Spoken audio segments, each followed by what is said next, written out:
Hey ladies and gentlemen, welcome back to another HD broadcast, and today we are going to be looking at another Zerg versus Terran. And I know I've been casting way too many Zerg versus Terrans lately, but hey, what can I say? I can't get enough of this matchup. It is my favorite matchup personally in Starcraft 2.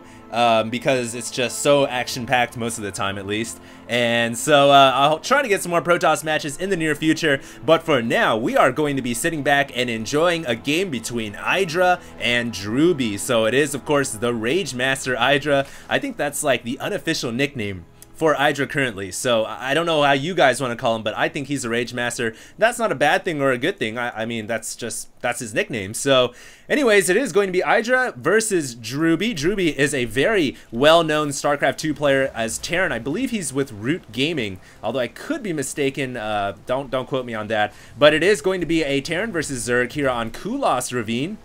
I do want to say that Drewbie has been performing quite well in a lot of tournaments. He's definitely one of the top 5 StarCraft 2 Terran players in North America. And of course, IdrA, do you guys really need an introduction for IdrA? He's just like the best Zerg in the world right now by most standards. Most people consider him to be the best Zerg. So, I don't know what these guys are talking about. I guess they've been having a bit of a conversation.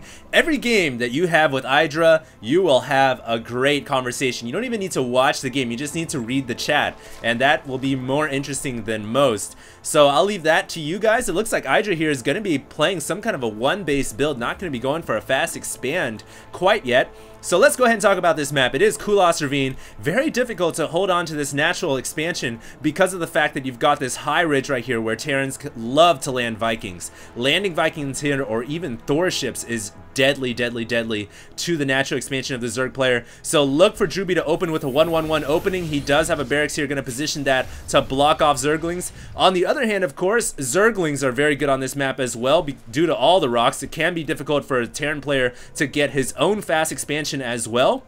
So typically most games you guys do see in ZVT, it is going to be a one base versus one base, at least for the opening. And I really do think Roach's opening in the beginning is very strong on this map as well. You can do a Roach, one base Roach bust against the supply depot right here, which it doesn't look like Drewbie's going to be blocking off with supply depots at all. Going to leave that front door open. IdrA going to run in here with his drone to see exactly what's going on. So nice play so far. We do have metabolic boost coming for the Zerglings and the factory landing down at the front door. IdrA gonna see that factory, at least hopefully he did if he clicked it. So he does know exactly what's going on. He doesn't see the reactor though, but he can guesstimate that the factory will eventually swap with the barracks, and he will be seeing some Hellions in your face very soon. So hopefully he gets some Roaches to deal with that. Ideally Speedlings are good as well. So definitely I think IdrA should be prepared. He is getting his expansion down right now, not early, but eventually is going to get that natural down. Meanwhile, 2 Zerglings tasting an SCV all the way on the other side of the map, just kind of doing the roundabout roady-toady. And the SCV, oh, that's a nasty way to die right there, as the pair of Zerglings take that thing out. Factory and barracks gonna swap for the control of the reactor. IdrA here with a great positioning of his overlord. He is gonna see the dual Hellions coming out.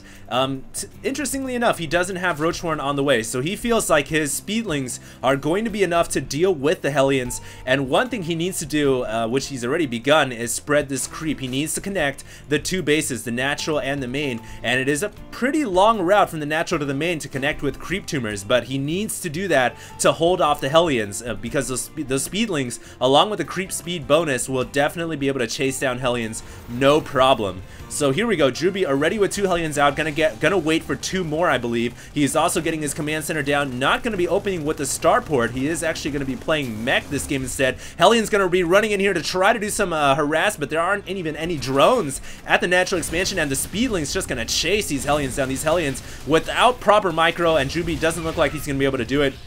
They are going to fall to the Hellion, or to the Speedlings, and there's just too many Speedlings right there for the Terran player, for 2 Hellions to just handle by themselves.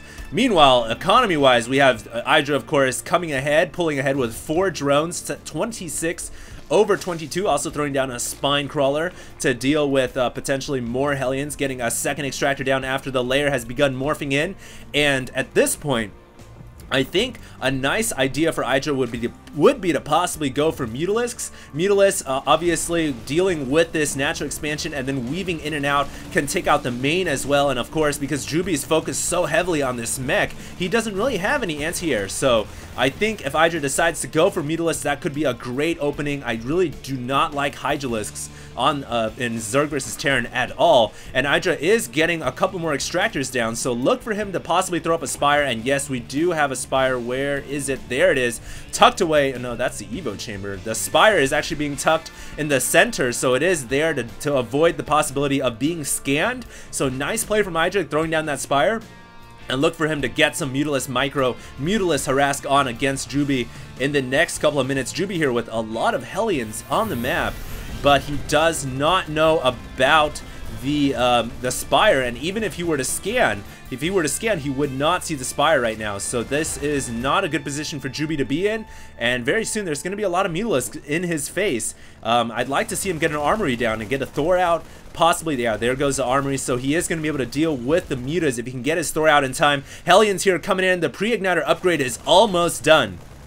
And of course, as you guys all know very well, Hellions with pre-igniter, especially 6 Hellions, can just toast drones all day long. But I do love the positioning of this Evo chamber from IdrA. This is going to prevent the Hellions from running behind the backside of the minerals. So IdrA is he's looking like he's in a good position. His drone count is obviously still higher than Drewbie's at this point. He's trying to bust down these rocks to secure that high ground expansion. Hellions going to run in here, and the pre-igniter just taking out a lot of the Zerglings, but the Hellions getting surrounded by a lot of the Speedlings. But in the end, that firepower, the blue flame of death, is just killing everything. The Hellions in the red, but they are still alive and they can do a lot of damage. The Queen trying to take out the Hellion, and with proper micro, IdrA should be able to kill a lot of these red HP Hellions. All the drones forced to run away. Oh my goodness, a couple of Hellions getting taken out, and the Mutalisks have been revealed as well. So all that mining time lost right there. IdrA didn't lose as many drones as he could have.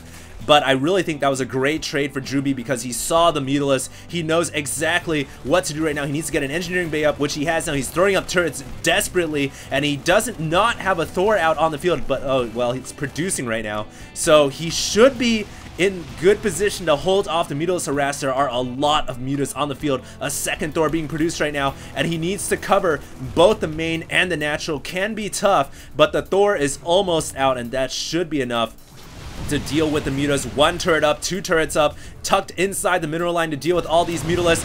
Both players here struggling for survival. The Mutalisks trying to do as much economic damage as it can. The turret gets taken out before the SCVs could repair it, so that is going to leave the entire eastern side of this mineral patch exposed, as well as the Vespene gas. Nice play from IdrA to make use of these Mutas, because really, you reveal your Mutas, you have to do damage with them. If he had not taken out that turret, then these Mutalisks would have been completely worthless. There would have been too many turrets, too many Thors, and he was able to do some damage there, but he needs to continue to keep the pressure on the Terran player right now. He has to do as much damage as he possibly can with these Mutas. His economy is relatively even with the Terran player. Gonna try to run some Speedlings in here, but facing the resistance of Siege Tank and Thor, along with some Marines, and now the wall off being complete. IdrA here is beginning the rage.